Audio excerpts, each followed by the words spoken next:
انہوں نے اپنا پہلا خلیفہ چنا. تو اب اسلام کے ساتھ سب سے بڑا ظلم یہ ہوا کہ رسول کے جانے کے فوراً بعد حدیث بیان کرنے پر پابندی لگا دی گئی. میں نے پہلی مجلس میں کہا تھا کہ قرآن اور نبی یہ ہم تک پہنچنے کے لیے دو سورسز ہیں، ایک تفسیر اور ایک حدیث. قرآن ہمیں بغیر تفسیر کے سمجھ میں نہیں آتا اور دین ہمیں بغیر حدیث کے سمجھ. اب ہم نے نبی کی سیرت لینی تھی احادیث سے، ہمیں نبی کی زندگی کا پتہ چلنا تھا احادیث. نبی کے فوراً بعد پہلے خلیفہ کے دور میں باقاعدہ پابندی لگ گئی کہ کوئی بھی نبی کی حدیث بیان نہیں کرے گا.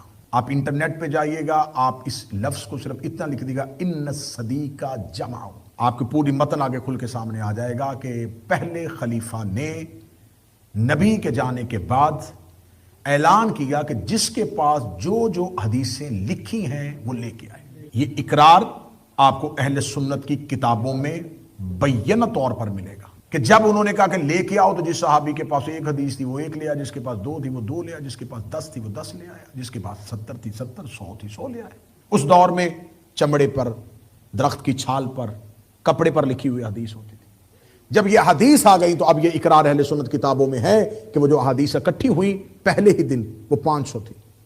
انہوں نے 500 کی 500 احادیث اپنے سامنے آگ لگا کے جلوا دی. اور اس کے لیے بہانہ کیا دیا گیا؟ بہانہ یہ دیا گیا کہ ہمیں ڈر ہے کہ اگر یہ حدیثیں دنیا پر موجود رہیں تو لوگوں کو قرآن سمجھنے میں دشواری ہوگی، لوگ قرآن سمجھ نہیں سکیں گے. مجھے جناب سیدہ کی تحریک پڑھنے سے پہلے اس ماحول کو پڑھنا ہے کہ جس ماحول میں سیدہ دربار میں جا کے آیتیں پڑھ رہی تھی وہ ماحول کیا تھا. میں پہلے ہی دن خطبہ فتح شروع کر دیتا تو آپ کو ماحول کا اندازہ نہ ہوتا، آپ کو پتہ نہ چلتا کہ ماحول کتنا نجس ہو چکا تھا کہ اللہ کو سب سے بڑی طاہرہ کو بھیجنا پڑا.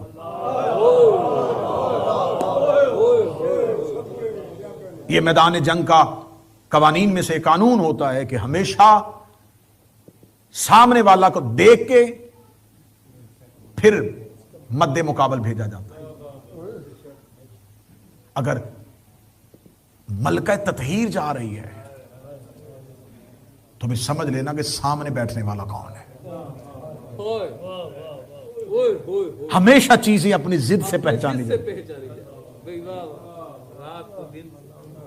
آپ پہچانیں کہ اگر زہرا کو جانا پڑا ہے تو پھر آگے کون ہوگا. میں ماحول پڑھنا چاہ رہا ہوں کہ پہلے ہی لمحے میں 500 حدیث حضور جلوا دی گئی. حدیث بیان کرنے پر ایسے پابندی لگ گئی کہ سب سے پہلا جو ایگزیکٹو آرڈر پاس ہوا وہ یہ تھا